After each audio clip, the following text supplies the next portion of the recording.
আজকের ক্লাসে আমরা ক্লাস 9 ভূগোলের প্রথম চ্যাপ্টার গ্রহরূপে পৃথিবী এই অধ্যায়টি পড়ব। দেখো, এই অধ্যায়টি থেকে পরীক্ষাতে বহু ছোট ছোট প্রশ্ন আসে। তো তোমরা যদি ক্লাসটি শুরু থেকে শেষ পর্যন্ত দেখো তাহলে আশা করি পরীক্ষাতে যে কোনো ছোট প্রশ্নই আসুক না কেন তার উত্তর তোমরা খুব সহজেই করতে পারবে। তাহলে চলো আর দেরি না করে এবার আমরা শুরু করি, ঠিক আছে? দেখো, আমরা সকলেই জানি আমাদের এই যে পৃথিবী, আমাদের পৃথিবী এই সৌরজগতেরই একটি গ্রহ, তাই কি না? আমাদের পৃথিবী সৌরজগতের একটি গ্রহ। তো প্রথমেই আমরা জেনে নিই চলো যে আমাদের এই পৃথিবীর আকৃতি কেমন। দেখো, বর্তমানে মহাকাশে বিজ্ঞানীরা রকেট পাঠাচ্ছে, তাই তো, স্যাটেলাইট পাঠাচ্ছে, তাই তো। মহাকাশে যে রকেট এবং স্যাটেলাইট পাঠানো হয় সেই রকেট এবং স্যাটেলাইটে বহু শক্তিশালী ক্যামেরা থাকে। সেই ক্যামেরার সাহায্যে কি করা হচ্ছে, মহাকাশ থেকেই আমাদের পৃথিবীর ছবি তোলা হচ্ছে। আর এই মহাকাশ থেকে আমাদের পৃথিবীর যে ছবি তোলা হচ্ছে, দেখো সেই পৃথিবীর ছবি ঠিক এরকম দেখতে। তার মানে কিরকম? গোলাকার।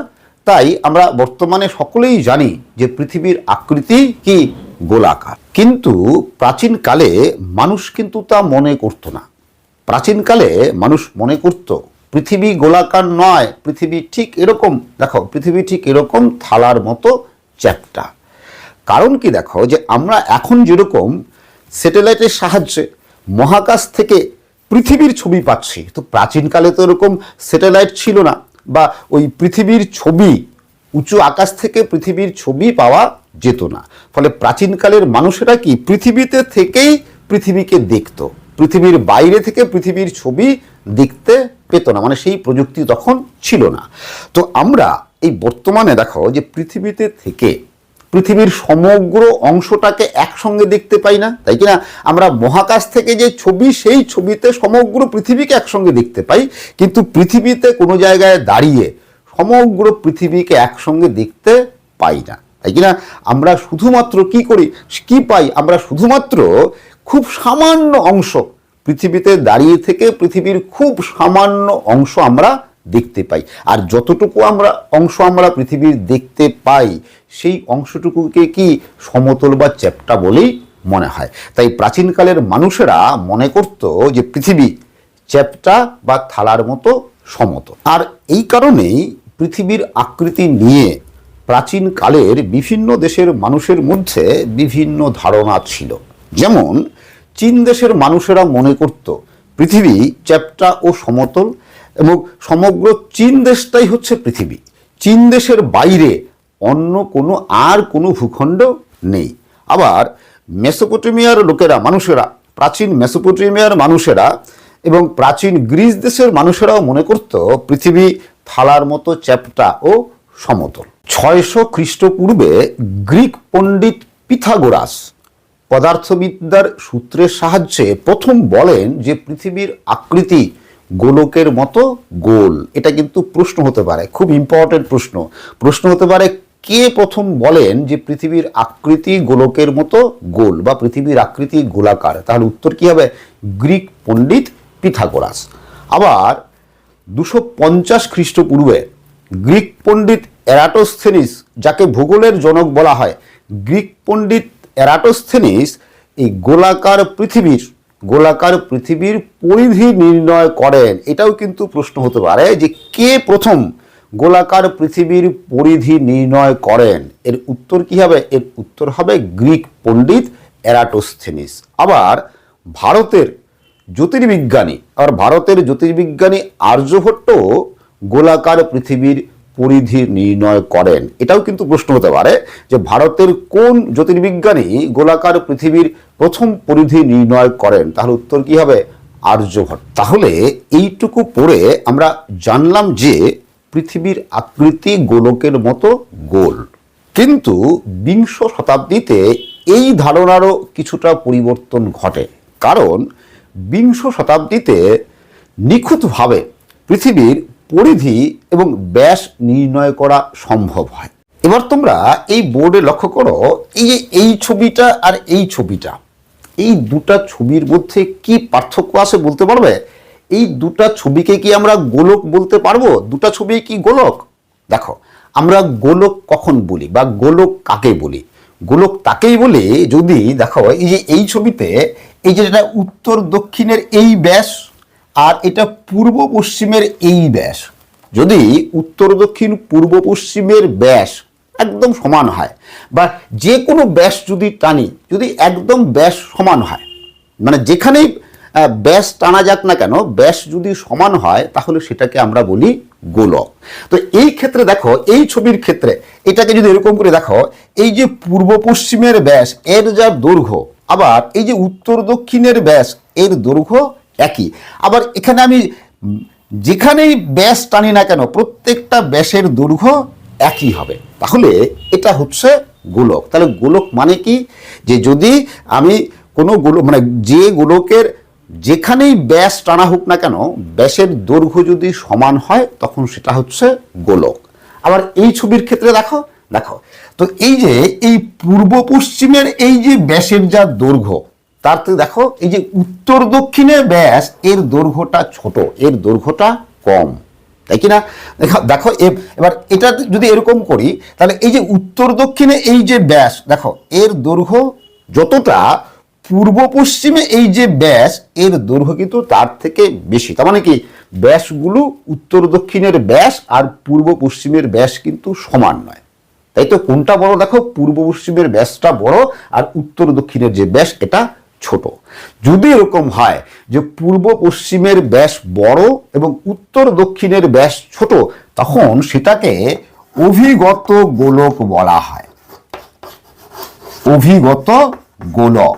তার মানে দেখো এই যে এই ছবিতে এটা কি? এটা গোলক, তাই তো? এটা গোলক আর এটা অভিগত গোলক। ওকে, এবার দেখো, এবার বিংশ শতাব্দীতে পৃথিবীর এই দুটা ব্যাস মানে এই পূর্ব পশ্চিমের নিরক্ষীয় ব্যাস আর উত্তর দক্ষিণের মেরু ব্যাস, এই দুটা ব্যাস নিখুঁতভাবে পরিমাপ করা সম্ভব হয়েছে।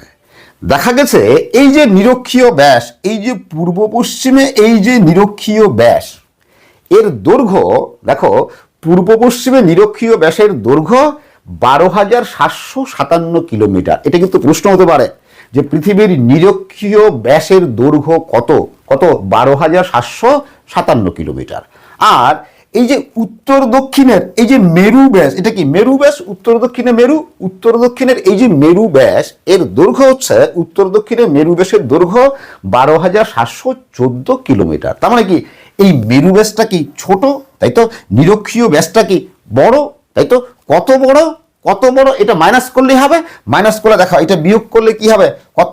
43 কিলোমিটার, তাই তো? তাহলে প্রশ্ন হতে পারে যে পৃথিবীর নিরক্ষীয় ব্যাস ও মেরু ব্যাসের মধ্যে পার্থক্য কত? তাহলে উত্তর কি? 43 কিলোমিটার। বা যদি প্রশ্ন জিজ্ঞেস করি যে পৃথিবীর মেরু ব্যাস অপেক্ষা নিরক্ষীয় ব্যাস কত বড়, তাহলে কত? 43 কিলোমিটার বড়, তাই তো? তাহলে যেহেতু পৃথিবীর এই দুটা ব্যাস সমান নয়, তাই কি না? নিরক্ষীয় ব্যাস বড় আর মেরু ব্যাস ছোট, মানে নিরক্ষীয় ব্যাসের দৈর্ঘ্য বেশি, মেরু ব্যাসের দৈর্ঘ্য কম, তাহলে এই আকৃতিটাকে আমরা কি বলি? অভিগত গোলক, তাই তো? তাহলে পৃথিবীর আকৃতি কি? পৃথিবীর অ্যাকচুয়াল আকৃতি হচ্ছে অভিগত গোলক। এটা কিন্তু প্রশ্ন হতে পারে যে পৃথিবীর আকৃতি যে অভিগত গোলক তার প্রমাণ কি? তাহলে কি এগুলো লিখতে হবে যে পৃথিবীর পূর্ব পশ্চিমে নিরক্ষীয় ব্যাসের দৈর্ঘ্য বেশি আর উত্তর দক্ষিণে মেরু ব্যাসের দৈর্ঘ্য কম, তাই পৃথিবীর আকৃতি কি? অভিগত গোলক। এবার দেখো, তাহলে আমরা এখানে পূর্ব পশ্চিমে ব্যাস কত জানলাম, উত্তর দক্ষিণে পৃথিবীর ব্যাস কত জানলাম, তাই তো? তো এবার দেখো, মনে রাখবে যে পৃথিবীর গড় ব্যাসার্ধ ধরা হয় 6,400 কিলোমিটার। এটাও কিন্তু প্রশ্ন হতে পারে যে পৃথিবীর গড় ব্যাসার্ধ কত, তাহলে গড় ব্যাসার্ধ 6,400 কিলোমিটার। ওকে, আবার দেখো, তাহলে যেহেতু এই পূর্ব পশ্চিমে নিরক্ষীয় ব্যাসের দৈর্ঘ্য বেশি আবার উত্তর দক্ষিণে মেরু ব্যাসের দৈর্ঘ্য কম, তাহলে কি হবে? যদি আমরা পূর্ব পশ্চিমে নিরক্ষরেখা বরাবর পৃথিবীর পরিধি নির্ণয় করি, যদি পরিধি দেখি তাহলে কি হবে, পূর্ব পশ্চিমে নিরক্ষরেখা বরাবর পৃথিবীর পরিধিও বেশি হবে, তাই তো? যেহেতু ব্যাস বেশি, পূর্ব পশ্চিম বরাবর পৃথিবীর ব্যাস বেশি, ফলে পরিধিও বেশি হবে। আবার উত্তর দক্ষিণ বরাবর বা মেরুবেশ যেহেতু ছোট বা দৈর্ঘ্য কম, ফলে কি মেরু বরাবর পরিধিও কম হবে, তাই কি না? দেখো, পৃথিবীর নিরক্ষীয় পরিধি মানে নিরক্ষরেখা বরাবর যদি পরিধি নির্ণয় করা হয়, পৃথিবীর নিরক্ষীয় পরিধি হচ্ছে 40,075 কিলোমিটার। আবার এই পৃথিবীর মেরু বরাবর যদি পরিধি নির্ণয় করা হয়, তাহলে পৃথিবীর মেরু পরিধি হয় 40,024 কিলোমিটার, তাই তো? তাহলে নিরক্ষীয় পরিধি বেশি, মেরু পরিধি তার তুলনায় কম। কত কম?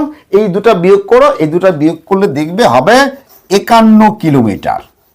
তাহলে প্রশ্ন হতে পারে যে পৃথিবীর নিরক্ষীয় পরিধি এবং পৃথিবীর মেরু পরিধির মধ্যে পার্থক্য কত? তাহলে উত্তর কি হবে? 51 কিলোমিটার। ঠিক আছে? বা প্রশ্ন হতে পারে যে পৃথিবীর মেরু পরিধি অপেক্ষা নিরক্ষীয় পরিধি কত বড় বা কত দীর্ঘ? তাহলে উত্তর কি হবে? এই 51 কিলোমিটার দীর্ঘ।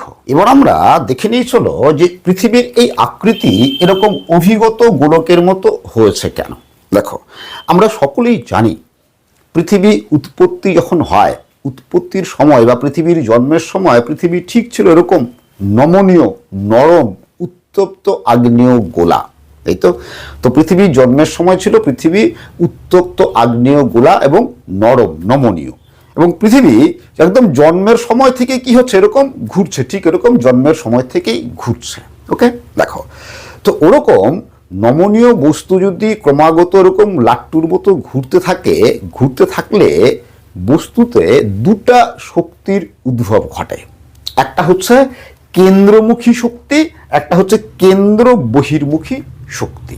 ওকে, তো এই কেন্দ্র বহির্মুখী শক্তি কোনটা আগে ভালো করে দেখে নাও। তোমরা যদি কোনো টেনিস বলকে, মনে করো এই কোনো টেনিস বল, যদি টেনিস বলকে আগে জলে চুবিয়ে নিয়ে মনে করো টেবিলের মধ্যে রেখে বলটাকে ঘুরিয়ে দিলে, তাহলে কি হবে? জল কি ছিটকে ছিটকে যাবে?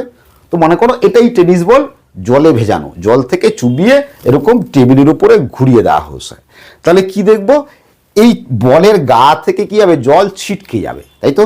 লক্ষ্য করবে যে এই যে বলের মাঝ বরাবর, এই যে মাঝখানে, এই বলের মাঝ বরাবর অংশ থেকে কি বেশি মানে জল ছিটকে যাবে। এখান থেকে কিন্তু জল ছিটকে যাবে না, উপর এবং নিচের থেকে কিন্তু জল ছিটকে যাবে না, এই মাঝ বরাবর অংশ থেকে জল ছিটকে যাবে। তোমরা করে দেখতে পারো, ঠিক আছে?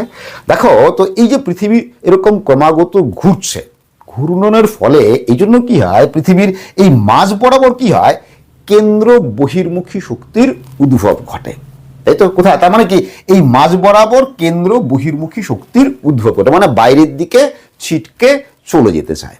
ওকে, আর পৃথিবীর এই দুই মেরু বরাবর, দুই মেরুতে, উত্তর এবং দক্ষিণ মেরুতে কি হয়? একটা টান সৃষ্টি হয়, মানে এই কেন্দ্রমুখী এই টান সৃষ্টি হয়, কেন্দ্রমুখী বলের সৃষ্টি হয়। তার মানে কি? দেখো, একটা যে বস্তুটা ক্রমাগত লাট্টুর মতো ঘুরছে তার মধ্যে দুটা বলের উদ্ভব ঘটে বা শক্তির উদ্ভব ঘটে। একটা কি করে?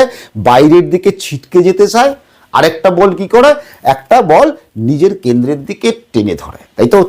যে বল নিজের কেন্দ্রের দিকে টেনে ধরে সেটাকে বলা হয় কেন্দ্রমুখী বল, আর যেটা বাইরের দিকে ছিটকে যেতে চেষ্টা করে সেটাকে বলা হয় কেন্দ্র বহির্মুখী শক্তি বা কেন্দ্র বহির্মুখী বল। তাহলে দেখো, এই যে পৃথিবীর পূর্ব পশ্চিমে মাঝ বরাবর কোন শক্তিটা কার্যকর হয়? এই কেন্দ্র বহির্মুখী শক্তি কার্যকর হয়, ফলে বাইরের দিকে ছিটকে যেতে চায়। আবার এই পৃথিবীর দুই মেরু অঞ্চলে কোন বল কার্যকরী হয়? এই কেন্দ্রমুখী শক্তি বা বল কার্যকরী হয়। ফলে এই দুই মেরু এই কেন্দ্রমুখী শক্তির জন্য কি বলতো এরকম চেপে গেছে বা এরকম চেপে আসছে, আর এই মাঝখানটা এরকম ফুলে গেছে। পূর্ব পশ্চিমে এরকম পৃথিবী ফুলে গেছে, আর উত্তর দক্ষিণে পৃথিবী কি এরকম চেপে গেছে। এই জন্য মেরুবেশের দৈর্ঘ্য কম আর এই নিরক্ষীয় বেশের দৈর্ঘ্য বেশি হয়েছে। অর্থাৎ কি পৃথিবী কি অভিগত গোলক আকৃতি ধারণ করেছে। তাহলে আমরা জানলাম যে পৃথিবীর আকৃতি কেমন? পৃথিবীর আকৃতি অভিগত গোলক, তাই তো? দেখো, মনে করো এই পৃথিবী, তাই তো? এই গোলক। তো এবার এই যে পৃথিবী, এই যে গোলক, তো গোলকের উপরিতলটা কি মসৃণ হয়? পৃথিবীর এটা কি একদম পুরো মসৃণ। তো গোলক মানেই তার উপরিতল কি মসৃণ হবে, তাই তো? কিন্তু অ্যাকচুয়ালি পৃথিবী কি সব জায়গায় সমান, মানে সব জায়গায় কি মসৃণ? পৃথিবীর গায়ে কোথাও কি আছে? পর্বত আছে, কোথাও মালভূমি আছে, কোথাও সমভূমি আছে, কোথাও সমুদ্র আছে, তাই কি না? ফলে পৃথিবীর এই উপরি পৃষ্ঠটা কিন্তু সমতল নয়, বন্ধুর এবড়ো খেবড়ো, উঁচু নিচু আছে, তাই তো? আবার দেখো, এই যে মনে করো এই যে আটলান্টিক মহাসাগর আছে, বা এই মনে করো এই যে প্রশান্ত মহাসাগর আছে, যদি এই আটলান্টিক মহাসাগর বা প্রশান্ত মহাসাগরের জল শুকিয়ে যায়, তাহলে আমরা কি দেখব? এই মহাসাগরের এলাকাগুলো বা জায়গাগুলো কি গর্ত হয়ে থাকবে, তাই তো? তাহলে কি দেখব? এই মহাসাগরের জায়গাগুলো গর্ত, আর এই মহাদেশের জায়গাগুলো কি উঁচু হয়ে আছে, তাই কি না? তার মানে পৃথিবী পৃষ্ঠ কি মসৃণ নয়, অথচ অভিগত গোলকের পৃষ্ঠটা কি মসৃণ হওয়া উচিত। কিন্তু পৃথিবী অভিগত গোলক হলেও পৃথিবী কি উপরিপৃষ্ঠ মসৃণ নয়, তাই কি না? যেমন দেখো, আমরা জানি যে পৃথিবীর সর্বোচ্চ অংশের নাম কি? মাউন্ট এভারেস্ট, যার উচ্চতা কত? বর্তমানে ধরা হয় ৮,৮৫০ মিটার।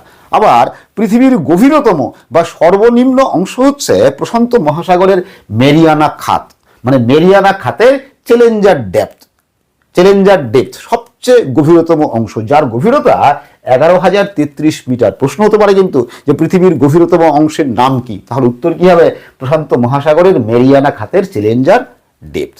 তাহলে দেখো, পৃথিবীর একটা অংশ কি ১১,০৩৩ মিটার গভীর, আরেকটা অংশ কি ৮,৮৫০ মিটার উঁচু, তাই তো? তাহলে এই উঁচু নিচু অংশকে বা উঁচু নিচু এলাকাকে আমরা কি বলি? বন্ধুরতা বলি। তাহলে পৃথিবীর বন্ধুরতা কত হচ্ছে? পৃথিবীর বন্ধুরতা যদি দুটা যোগ করি তাহলে কত হবে? ১৯,৮৮৩ মিটার। এটা কিন্তু প্রশ্ন হতে পারে, পৃথিবীর বন্ধুরতা কত? তাহলে কত? ১৯,৮৮৩ মিটার বা ১৯.৮৮৩ কিলোমিটার। ঠিক আছে? তাহলে দেখো, তাহলে এই যে পৃথিবীর আকৃতি আমরা পেলাম, পৃথিবীর আকৃতি দেখতে কেমন হবে? তবে এই যে উঁচু নিচু পৃথিবী, সেটা দেখতে কেমন হবে? ঠিক দেখতে এরকম হবে, ঠিক আছে? তো এরকম আকৃতির কোনো বস্তু বাস্তব পৃথিবীতে কিন্তু পাওয়া যায় না। তার মানে পৃথিবীর যে আকৃতি, সেই আকৃতির সাথে মিল আছে এমন কোনো বস্তু বাস্তবে পাওয়া যায় না। তাই বলা হয় পৃথিবীর আকৃতি পৃথিবীর মতো বা জিওড। ওকে, এই জিওড কিন্তু প্রশ্ন হতে পারে যে জিওড বলতে কি বোঝো? তাহলে এক কথা যদি বলি, জিওড মানে কি? জিওড মানে হচ্ছে পৃথিবীর আকৃতি পৃথিবীর মতো। ওকে, তো এই যে জিওড শব্দের অর্থ হচ্ছে পৃথিবী সদৃশ্য বা পৃথিবীর মতো দেখতে। ওকে, আর এই জিওড শব্দটি প্রথম ব্যবহার করেন জোহান বেনেডিক্ট লিস্টিং 1873 সালে। এটাও কিন্তু মনে রাখবে। তো যদি প্রশ্ন আসে জিওড বলতে কি বোঝো, এটা কিন্তু 2 নম্বরের প্রশ্ন আসতে পারে। ঠিক আছে, তার উত্তর কি লিখবে? তাহলে তোমরা ঠিক এরকম লিখতে পারো যে পৃথিবীর আকৃতি অভিগত গোলক হলেও পৃথিবীর উপরিপৃষ্ঠ সমতল নয় বা মসৃণ নয়, পৃথিবীর উপরিপৃষ্ঠ বন্ধুর। যেমন পৃথিবীর গভীরতম অংশ মেরিয়ানা খাতের চ্যালেঞ্জার ডেপথ ১১,০৩৩ মিটার এবং পৃথিবীর সর্বোচ্চ অংশ মাউন্ট এভারেস্ট, যার উচ্চতা ৮,৮৫০ মিটার। ওকে, ফলে এই বড় বন্ধুরতা বিশিষ্ট পৃথিবীর এই যে আকৃতি, এই আকৃতির সঙ্গে মিল আছে এমন কোনো বস্তু পৃথিবীতে নেই বা বাস্তবে নেই। তাই বলা হয় পৃথিবীর আকৃতি পৃথিবীর মতো বা জিওড। এইটুকু লিখলেই কিন্তু তোমরা 2 মার্কস পেয়ে যাবে। আশা করি তোমরা বুঝতে পেরেছো। আজকের ক্লাস এখানেই শেষ করছি। তোমরা সবাই ভালো থাকবে, সুস্থ থাকবে। আবার দেখা হবে পরের ক্লাসে।